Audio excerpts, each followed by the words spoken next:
explained to his disciples, sabi niya, that he must go to Jerusalem. Okay. So, ano gagawin niya sa Jerusalem? Sabi niya ng Bible? And he will suffer many things, you know. He will suffer many things at the hands of the elders. Sino ba? Yung description ng Bible na magpapahirap sa kanya. Hindi lamang yung at the hands of the elders, but also the chief priests. And sino ba? And the teachers of the law. Those people who you thought were religious were the ones who had a wrong mindset. Tungkol sa kanya, tungkol na dito. Ano gagawin niya dito kung pumunta siya sa Jerusalem?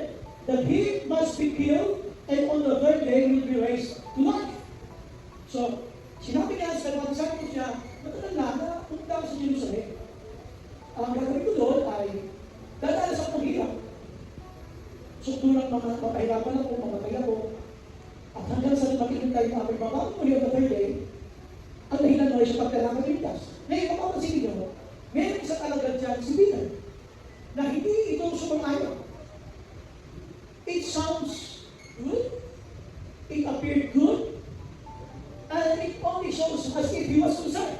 Kaya ang sabi niya, then Peter took him aside and began to rebuke him. Never!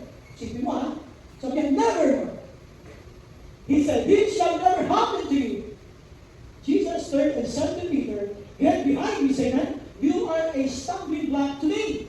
You do not have in mind the concerns of God, but merely human concerns. Wala sa iyong isipan ang mga bagay na turuko sa Diyos, kundi mga bagay lamang na pagtakot.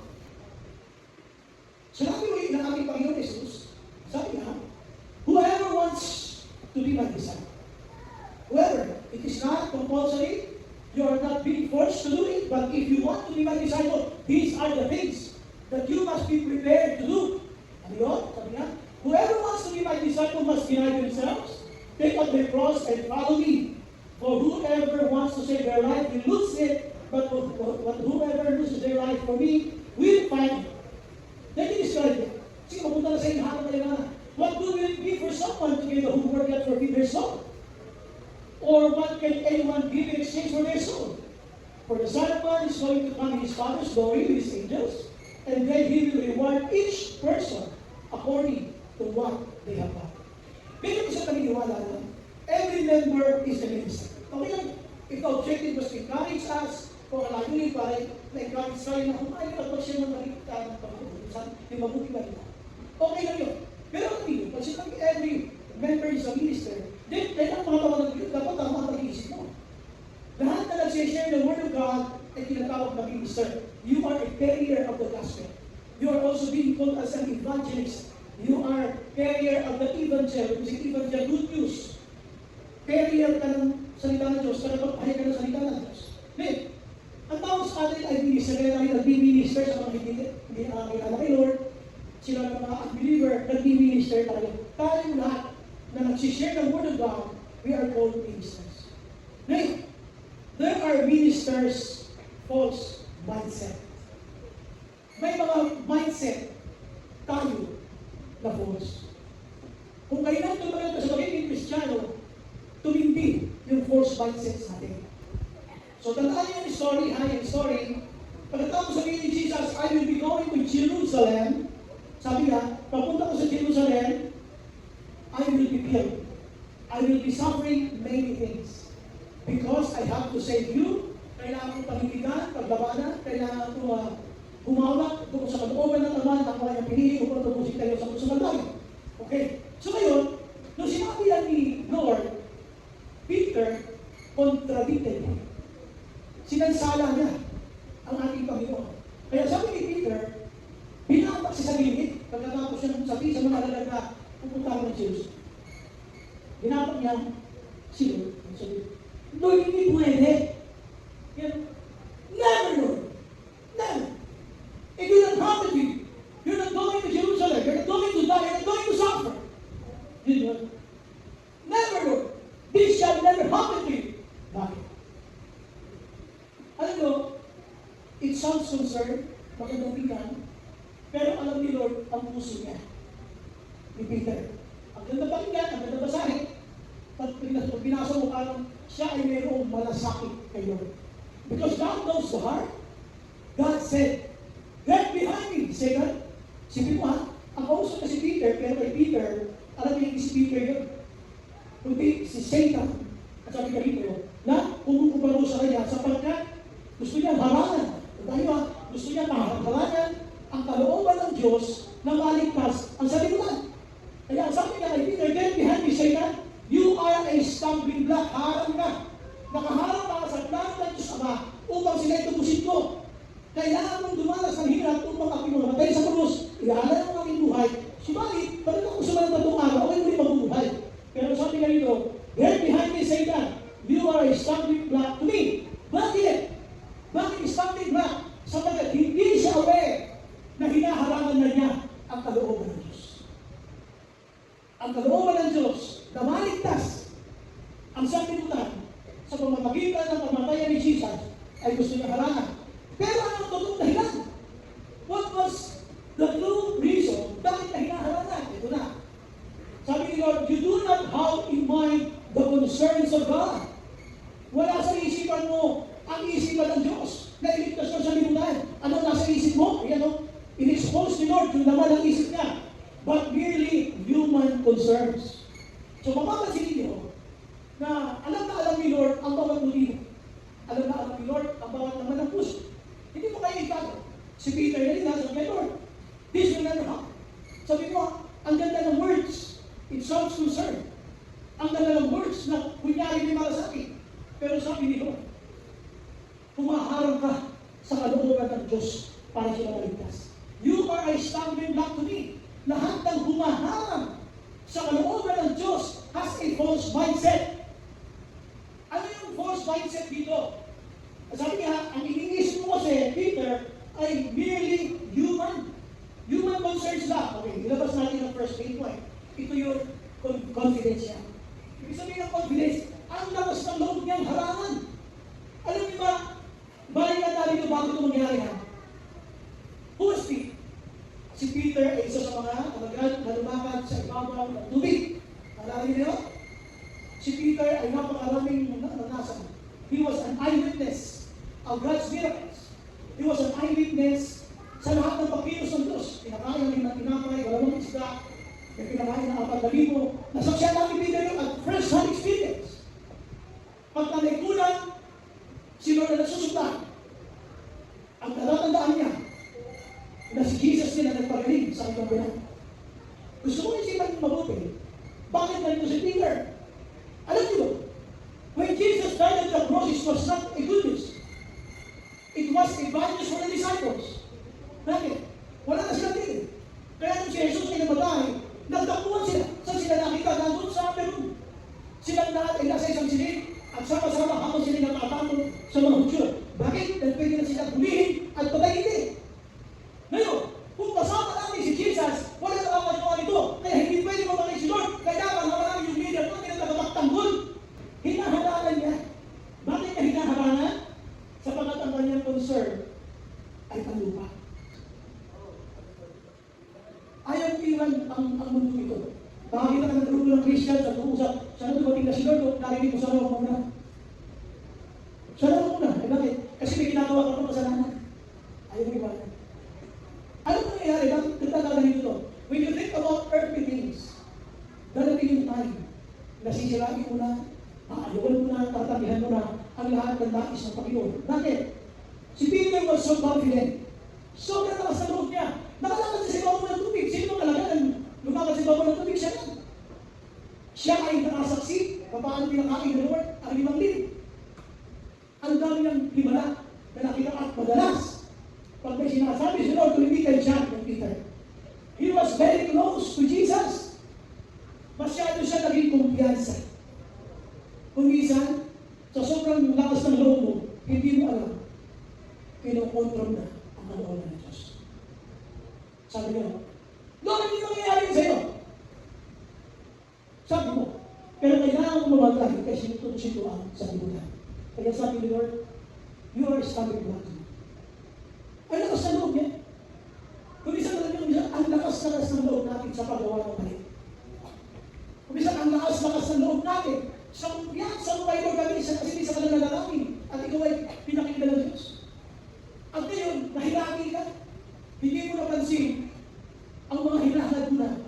mga bagay na kontra na sa kalooban ng Diyos. Isipin mo, Lord, sana kung mapangasawa ko siya. In Jesus' name, amen. Lord, I pray by faith. Paano kung mapangasawa ka sa amin? Ano sa amin? Sayang yung confidence, yung kumpiyansa. Gusto mo pangasawa yun? Pilinay mo ba kayo? Lumapit ka ba sa altar at umiyak ka? Hinihingi mo sa kayo, kaya mo na asawa yun. Isa pumunta ka, sabi mo, bibigay ni Lord ang lahat na hindi mo, pumunta ka sa isang maraming lupa. Lord, I claim this land, and I rebuke the owner of this land. Sobrang naman kayo. Hindi naman sa ibig. Hindi naman sa ibig. Pinurin mo yung may-ari. You pray. Kung isa lang mo, ang dami natin mga ginagawa. Sobrang lakas. Too much confidence na nawala ka sa kalooban ng Diyos. Lord, hindi ba kaya yun? Teka mo ba? Kailangan mo na ang kalooban ng Diyos. Kailangan mo matay para maligtas sa sanang. Kailangan mo ang tanong. Too much confidence in the Christian life. Pag hindi mo yan kinugsunta sa salita ng Diyos, it will be a false mindset. Never! Ang ganda eh. Kita-kita mo yung mga sabi, hindi pwede yun. Pero tutulan na kaya ayaw mo kung mamatay. Kasi para magtintas ka mo sa lahat ng kulang. Di bang tinapay dalawang isa, dumami dami dahil sa akin, di ba nalunod ka? Sino natintas sila kasi nalunod ako? Kaya ayaw nyo ako mawala. Marami sa ating Christians, users. Dami sa ating user lang. You don't really worship God. You don't really recognize Him as your Lord and King, as your Savior. User lang tayo. And that kind of mindset is a false mindset. Sobrang lakas ng loob ko. Okay lang kung may pangkalanasan ka. Pero pag umunta na sa salita ng Diyos, alam ba? Dapat be alert. Pag wala ka sa salita. Alam tawag sa kanya ni Lord? Ikaw na kumumunta sa kalooban ng Diyos. Get behind me, Satan. Grabe yan ang tawag na kay Peter si Satan. Get behind me. Lumakay ka sa likod ko sa lanas. Lahat ng kumukontra sa kalooban ng Diyos. Yun yung tawag natin na false mindset. Mali. Kaya dito, sinasabi nga, bakit ka gano'n? Kasi nga, ang ugat ng false mindset, human concerns. Ayoko mawala kasi Lord, kasi si Lord, pag namatay yan, wala na magpupulo lahat ng kulang namin. Kaya nga namin yung wala kami nahuli. Sabi nila, punta tayo ito sa kanya, hulun sa kanya ng mga. At nakapuno sila ng kulang, kaya di ba yung wala si Lord? Human concerns. Si Lord nakapuno ng kulang natin. Kaya kung minsan, yung ibang kalooban ng Diyos, ayaw mo sundin.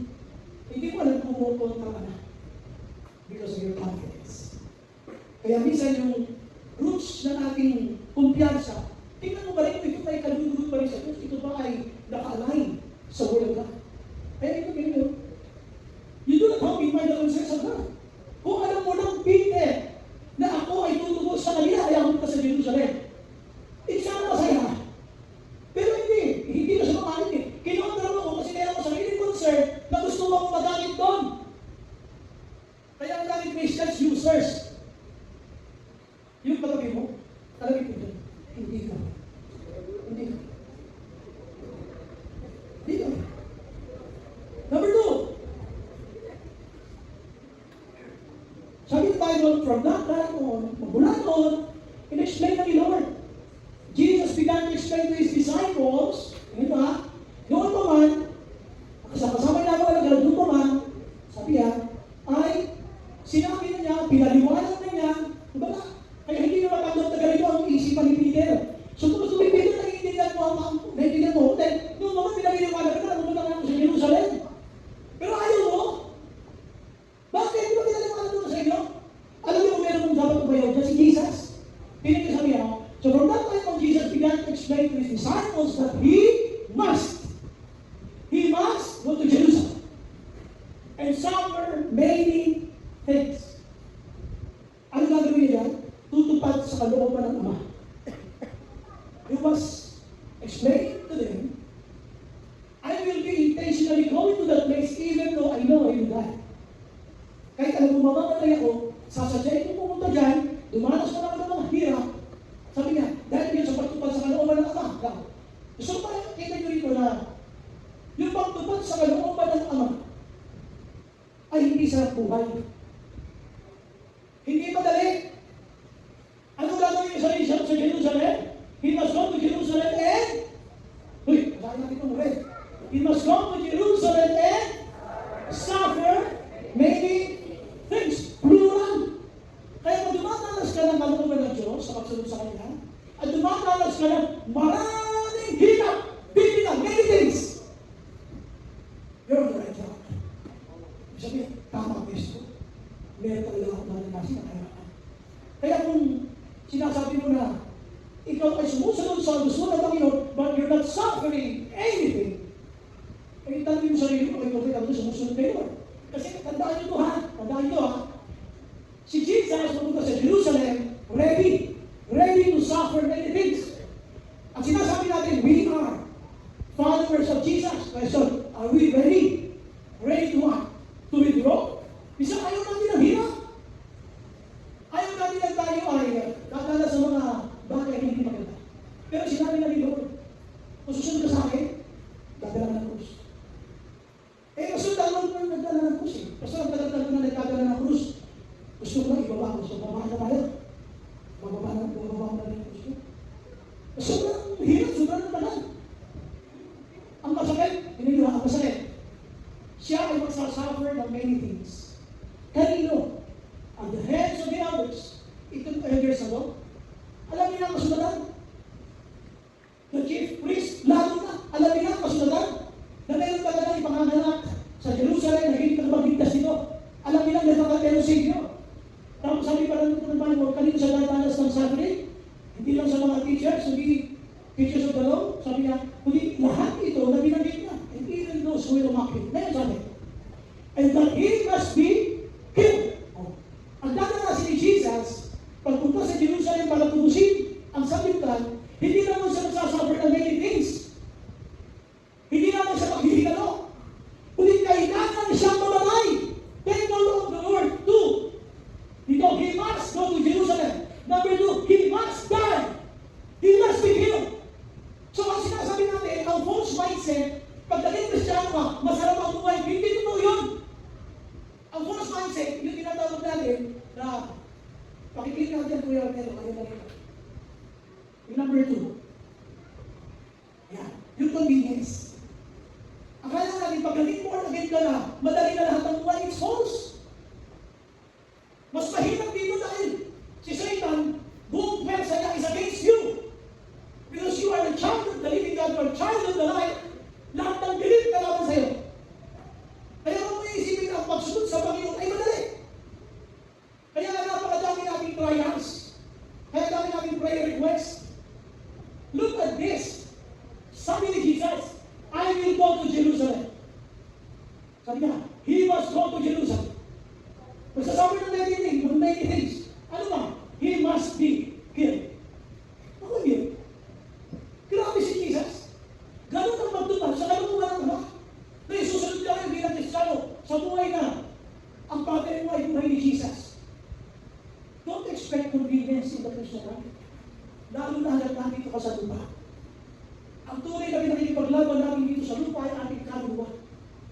Kaya lahat ng against sin, lalawanan mo. Lahat ng against sa kasalanan, kailangan mong nakatawanan, lalawanan mo yan. Upang ito ay manatili the pure in the sight of the Lord. Kaya yung word na convenience, ito, forgetting it's a false mindset. Jesus, by obeying the Father, he must go to Jerusalem and he must be killed after suffering many things. Kaya kung alam sa Kristiyano sa buhay, ito kami na. The Christian life is a sure life with Jesus. Pero the Christian life is not extended to the trials of life. Palapakan natin siya. It's a false mindset. Totoo agad ang buhay mo dun sa maayos sa relationship kay Lord. Pero kahit maayos sa relationship mo kay Lord, pag hindi mo yung pinagbuti at ikaw ay sumuway bilang anak ng Diyos, dadami pa lalo ang problema mo. Kasi may mga allowed trials si Lord para ka matuto. Bukod pa sa mga atake ng demonyo sa iyo para kayo mawasak. The Christian life is the best life. Pero hindi ito convenient life. Maraming sabi ng Christians, pag binasa niyo ang church history, ang dami mga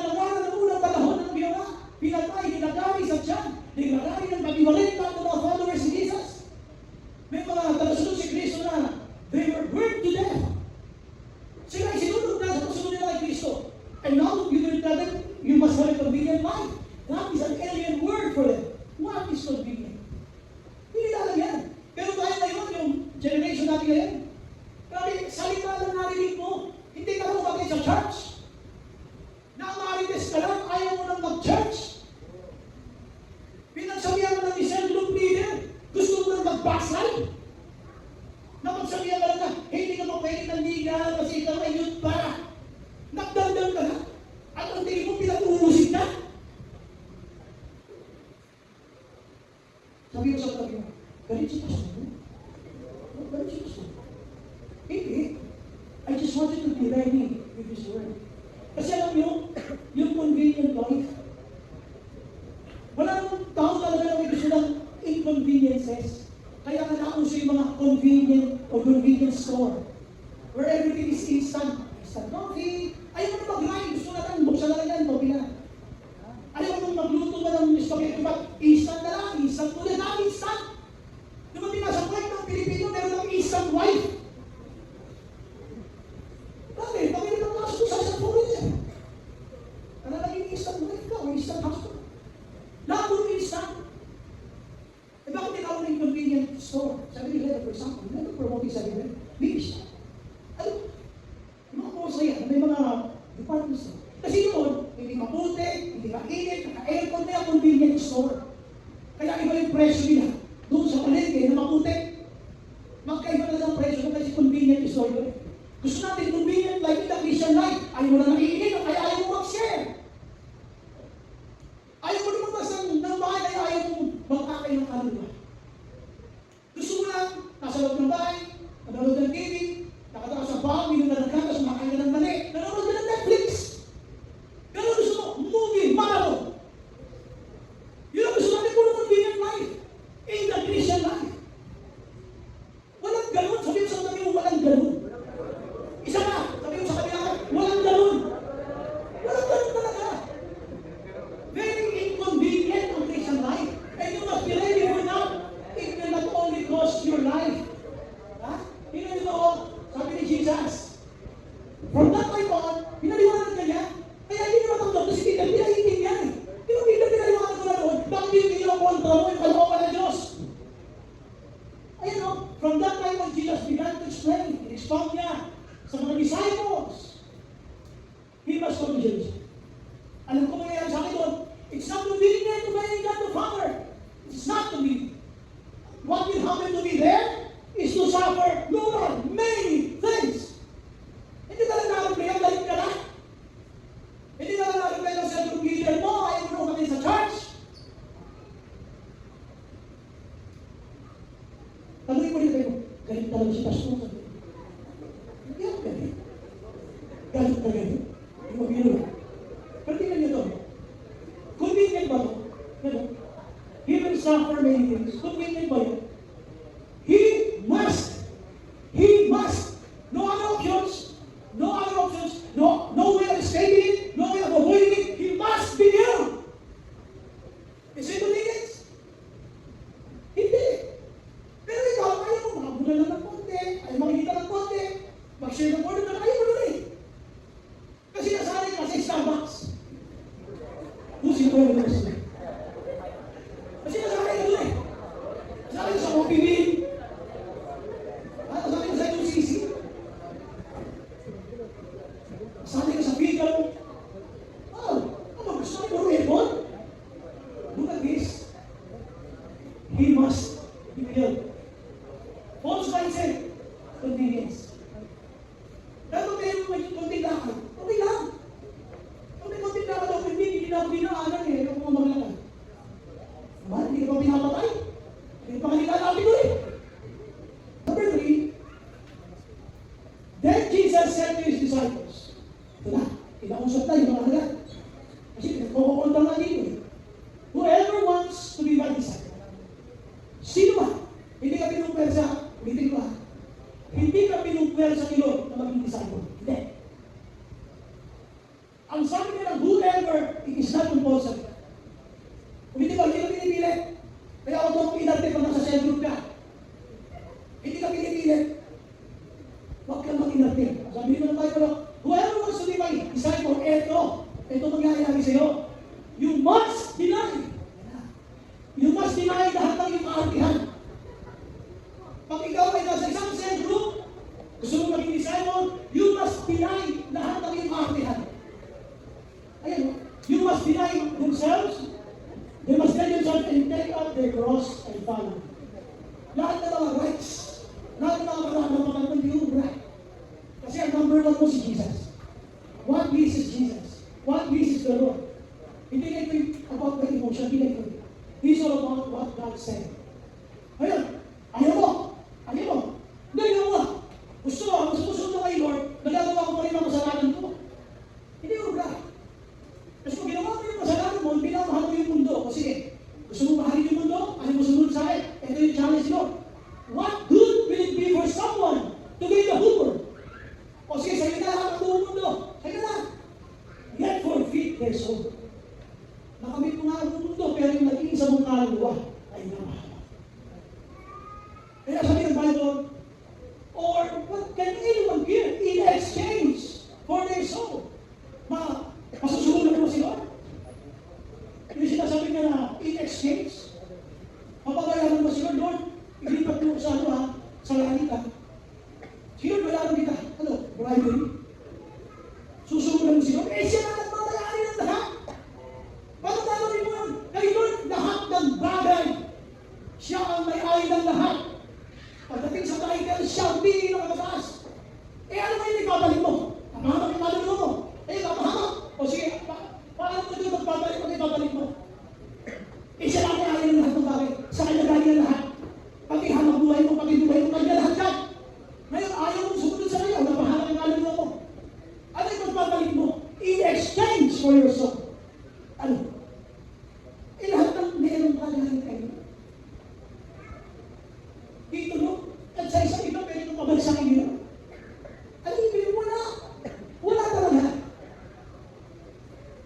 Ngayon, yung magiging Kristiyano mo ng una, bagong tanggap na kay Lord, dapat hindi nagbabago yun. Dapat ang Kristiyano, habang patanda, siya dapat ay patindig ng patindig. Ano ba rin ang gusto? So, ano pala ito natin? Yung word na consistency. Dahil sa word na consistency, dapat tuloy-tuloy. Tuloy-tuloy. Hindi yung nagkatabuhan na kayo isang sisa sa brother. Itinapay mo yung church, hindi mo pati talaga. Ano masalanan ng buong church sa'yo? Sabi mo sa brother, paano ikaw yun?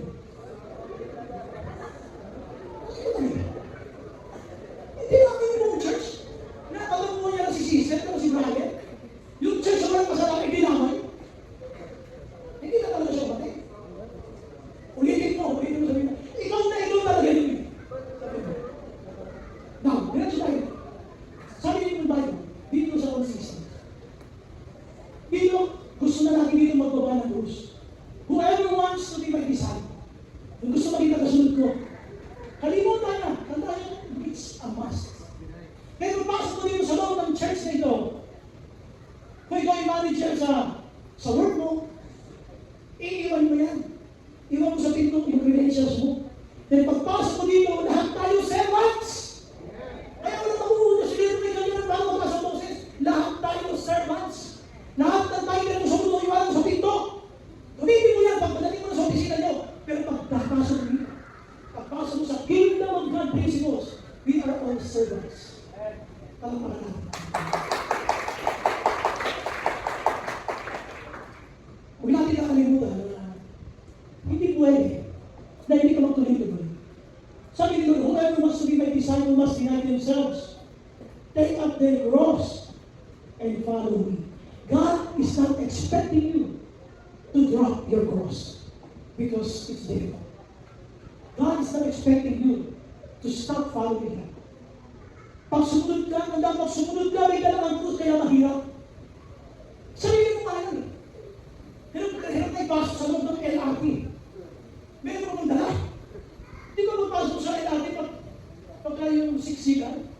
Kahit na ang itsura mo doon, basta makapasok doon sa pinto, kahit nakagano'n na yung piso ko nakadikit sa sarili. Sige, okay lang, pasok na rin dito sa loob.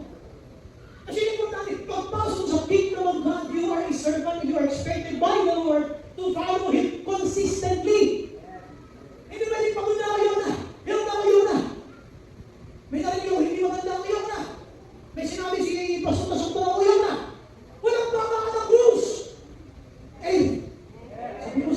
ng babaan ng krus. Pangalaman ko sa inyo. Okay, ito tayo sa ating second. Ano sabi niyo? Consistent na dapat ha? Yung consistency, yung patuloy-tuloy na paglilingkod mo, dapat hanggang sa pagbabalik na ni Kristo. Ano sabi na dito? Verse 27, for the Son of God, oo nga, pinubos ko ang tao sa kanyang kasalanan. At ang sabi ng Bible, siya tumayo, sabi na buhay naman ulit, pagkatapos lang ganung araw. Pero hindi naman nanatili doon. Ang sabi niya, for the Son of God is going to come in His Father's glory with His angels, and then He will reward each person according to what they have done. Pagbalik ni Lord, ang sabi ng Bible, everyone will be rewarded. Ano reward? Eh, hindi ka nakatapos. Binagawa mo yung krus. Ano bibigay sa'yo? Doon wala ka ng krus. Ayaw ko na, pagod na ako. Kasi nag-criticize na ako. Ayaw ko na maging leader. Ayaw ko na maging pastor o pastor. Ayaw ko na mag-church. Ayaw ko na maging Santo Meeting. Ayaw ko na maging sa church na yan. So, hindi mo na. Hindi mo na tumakatulang kapatid. Sa pagbabalik na namin Panginoon, for the Son of God is coming, sabi niya, pagdating na, He will reward each person kasama ka doon. Ang tanong, ano ba ang iyong ginawa? He will reward each person according to what they have done. Question, what have you done? What have you done? Ano ginawa mo?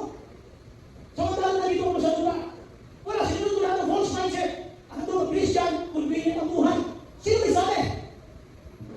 Yung tunay na kaganapan ng kasaganaan at kayusan ng buhay ng Kristyano, doon pa yung sa kalangitan. Hindi ba dito sa lupa? May mga pinapayagan si Lord na mga nakakakwet tayo ng mga bagay, pasal ng buhay, oposisyon ng sina. May yun, pero hindi yun ba siya? Punong-puno ng trial sa Kristo. And that is not convenient. Dito ang gusto ng Lord. Tuloy-tuloy ka dapat hanggang sa kanyang muli mong babalik. Dapat consistent ka. Dapat consistent tayo. Hindi, masipag ngayon mo na ito. Next week, hindi ka masipag. Sa mga workers, sa mga kayo ng devotion, next week, hindi na atin. Tapos atin nun, kasi hindi na atin. Tapos hindi na atin. Tapos hindi na atin. Hindi na atin. Hanggang sa nakakaisa na silang lahat. Ako lang ang mabuti sa church ito. Ako lang ang banal. Sasabahin ka na namin, bibigyan namin siya ng mga times. Number 3, remember this. Jesus comes. When Jesus comes, it is clear and said, He will reward each person. Lahat tayo. According to what you have done. Ano ba, ginawa mo? Ano? Umiwas mo. Sabi ni Pastor ako, sabi niya dalawa eh. Kaya tumakas ako. Sabi ni Pastor ako, sabi niya dalawa eh. Tumakas ako. Alam niya ha? Kita ni Lord. Kita ni Lord. Magbibiting daw. Hindi niya alam. Alas ako.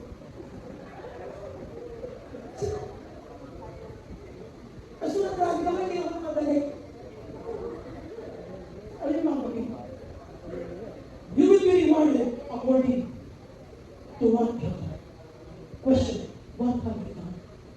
Anong ginawa mo at anong patuloy mong ginagawa? Lumisip ka na! Baka dala mo false mindset. Sabi ko sa kapatid, hawakan mo sa braso. Gising ka na kapatid. Hindi ba ko sa braso? Gising ka na kapatid. Gising mo yan. Matulog-tulog yan. Lumisip ka na. Sabi ko, sabi ka natin yung word na consistency. Sabi mo, yung inaasahan ni Lord, yung inaasahan sa ni Lord na consistency, up to the coming of Jesus. Ayaw nagbaba ka ng krus. Kahit anong mangyari, kahit anong hirap, huwag ka magpapaba ng krus. God wants you to be consistent. Ano pa rin siya? So, kung tayo sa ating feet ay ministers false mindset. Gumawa yung word na confidence. Sobrang lakas ang loob na wala sa linya nakaloob pa ng Diyos. Number 2, yung word na convenience. Akala na kayo siya sa buhay, wrong. To do God's will is the toughest road.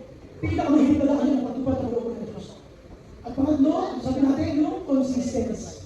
Kailangan tuloy-tuloy. Huwag kang dito. Napunta natin ang conclusion ng message. Yes, the journey is not easy. But you will arrive surely. Yes, hirap. Hirap ang maglalakbay na pinagdadaanan ng mga Kristyano. Pero pinakamang